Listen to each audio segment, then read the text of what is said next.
बच्चों, आज हम करेंगे कक्षा 10वीं की गणित की प्रश्नावली 1.3 का प्रश्न नंबर तीसरे का तीसरा हम करेंगे। इसके पहले के 1 व 2 हम कर चुके, इसका तीसरा है ये और तीसरा प्रश्न, और इसे हमें सिद्ध करना है। यहाँ जो प्रश्न नंबर तीसरा है, सिद्ध कीजिए कि निम्नलिखित संख्याएं अपरिमेय संख्याएं हैं। ठीक है, तो हमें यहाँ सिद्ध करना कि 6 धन √2 अपरिमेय संख्या है।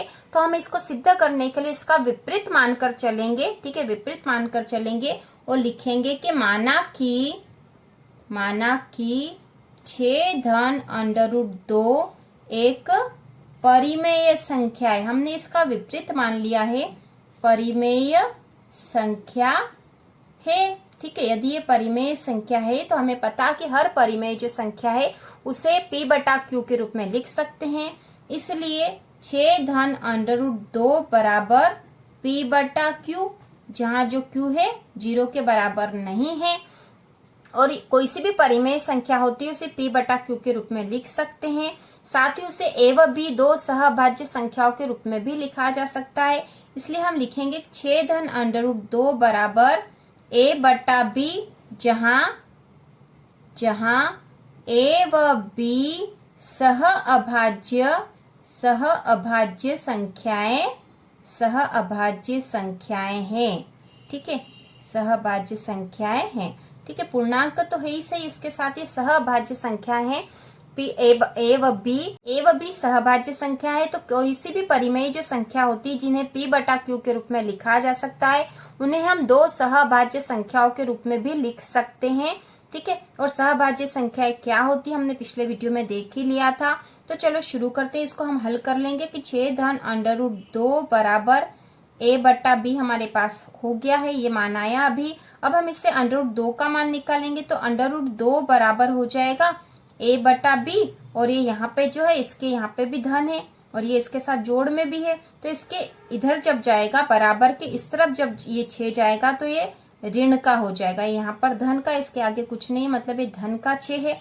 तो धन का 6 जब बराबर के उस तरफ जाएगा तो ये ऋण का 6 हो जाएगा। तो यहाँ जो संख्या प्राप्त हो गई हमें √2 बराबर हो गया A/B ऋण का 6। हमें पता है कि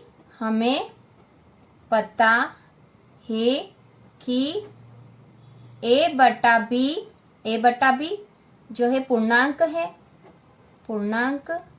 है व परिमेय संख्या है। ठीक है, परिमेय संख्या है, ये हमें पता है।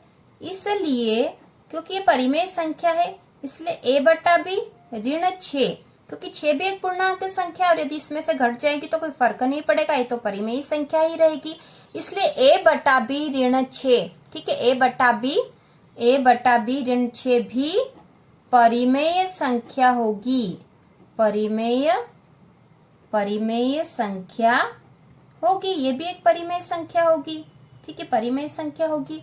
और क्योंकि ये परिमेय संख्या और इस परिमेय संख्या जो है √2 के बराबर हो रही है, तो √2 का मान जो इसके बराबर है, ये परिमेय संख्या, तो ये भी परिमेय संख्या होगी। इसलिए √2 भी परिमेय संख्या होगी। ठीक है, यह भी परिमेय संख्या होगी क्योंकि इसका मान जो है परिमेय संख्या के बराबर आ रहा है। लेकिन हमें पता है कि √2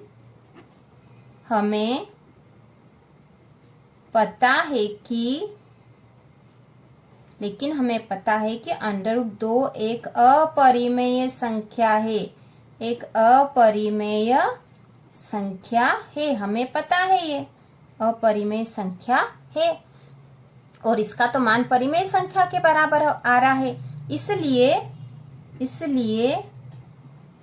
इसलिए हमारी